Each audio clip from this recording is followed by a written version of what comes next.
para introducir el modelo de los tipos psicológicos de Jung. ¿Podrías explicarlo brevemente, por favor, en forma esquemática por lo menos?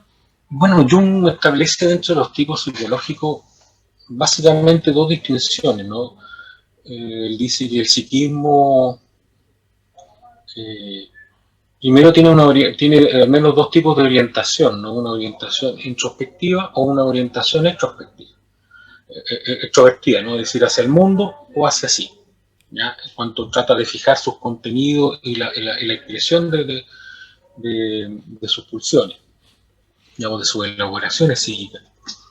Y la segunda distinción es la que hablábamos propiamente tal de los tipos psicológicos, ya que más bien que él dice cuando los procesos surgen a la conciencia surgen básicamente de cuatro modos, ¿no? Y él habla de la inclusión, que de alguna manera uno podría pensar que es como esta capacidad de con pocos elementos lograr armar configuraciones globales, ¿ya? En arquitectura hay un arquitecto famoso, ¿no? Mies van der Rohe, que él dice menos es más, ¿no? Es decir, cómo con pocos elementos tú eres capaz de configurar un todo, ¿ya? Y eso es algo que es muy estimulante cuando uno lo piensa, digamos, en todas sus posibilidades, o en alguna de todas sus posibilidades. Luego está el ámbito de lo que él define como la sensación, ¿ya? Que vendría a ser el opuesto de la intuición en alguna medida, y que tiene que ver con las sensaciones corporales, anestésicas, ¿no? Desde que se paran los pelos hasta, hasta ciertas cosas físicas como la luz, ¿ya? La luz principalmente, el juego de la luz y las sombras, y los colores, ¿ya? Cosa que en la historia del arte también es algo muy potente, ¿no? Uno puede ver un mismo contenido, por ejemplo, en la Edad Media, ¿no? Por ejemplo, la asunción de una virgen, por ejemplo, una crucifixión pintada por dos autores absolutamente distintos y el cuadro es distinto, ¿no? Más allá que el motivo sea el mismo y la forma muchas veces parecida, ¿no? En la antigüedad hablaban de eso del el Renacimiento y hablan del estilo, ¿no? La manieria, como decían los italianos, ¿no? Entonces, ahí hay otra entrada muy fuerte, ¿no? ¿Ya? Que de alguna manera es un lenguaje propio del arte, ¿no? Que no es discursivo necesariamente, ¿ya?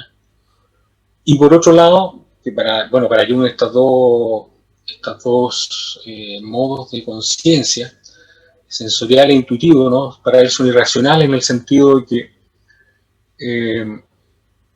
no conducen necesariamente, no buscan la expresión de una idea, de una razón trascendente, ¿ya? Ellas se definen más por el aquí y el ahora, ¿ya? Una experiencia. Y por otro lado, lo que para Jung lo plantea como en un eje, ¿no? Esta idea de lo racional, reflexivo generalmente, ¿ya? Analítico, que es capaz de componer y de descomponer, digamos, ideas, ¿ya? Sería el tipo de pensamiento, ¿no? Claro, Pensamiento. abstraer en un pensamiento, ¿ya? Una experiencia. Y por otro lado, el plano de la expresión sentimental, ¿no? De los sentimientos, ¿ya? Que en Jung también para él son como dos opuestos, ¿ya? Pero que tendrían en común, ¿ya? Por eso estarían como en un eje, ¿ya? Que buscan expresarse en algo, llamémoslo así, una idea trascendente, ¿ya? Y por eso de alguna manera no están tan regidos por el aquí y el ahora, ¿no? Sino que buscan trascender un poco eso, ¿ya? Entonces, ahí hay distinciones que él va agregando en esta descripción de los modos psicológicos que son muy, muy interesantes, ¿no? Uno puede incluso seguir desarrollando esta idea. Por ejemplo, uno puede entrar a preguntarse, bueno, ¿qué hay entre la intuición y el sentimiento? ¿Qué tipo de elaboraciones puede haber entre esos dos mundos, ¿no? Y cuando uno empieza a pensar, por ejemplo, desde el punto de vista del arte, la ensoñación, ¿qué es? O la fantasía, ya pareciera que es algo de intuitivo, pero también es algo de sentimiento, ¿no? ¿Ya? Y en Mm. algunos casos puede ser algo de emoción, ¿ya? Como algo más, una reacción más de aquí a ahora. Eh, eh, entonces, O en otro plano el enamoramiento, ¿no? Se me ocurre. enamoramiento, ¿ya? dentro del ámbito artístico, por ejemplo, entre la razón y la intuición, ¿qué hay? ¿Ya? ¿Qué mundos hay entre esas dos, ¿ya?, polaridades, ¿no? Es decir, uno puede ver, por ejemplo, muchos autores, pintores sobre todo, ¿ya?, en donde uno claramente puede empezar a distinguir, ¿no? Mira, aquí hay una mezcla de sentimiento y sensación, por ejemplo, ¿ya?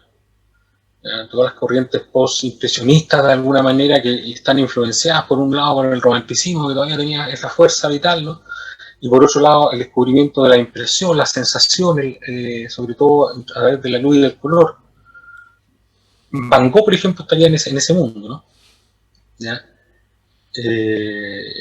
Y así sucesivamente uno puede de alguna manera ver en el arte, a través de Jung, muchas pistas que nos dan de respecto de cómo un modo de esa sensibilidad, digamos, que guía, digamos, el proceso creativo en cada una de las personas, ¿ya?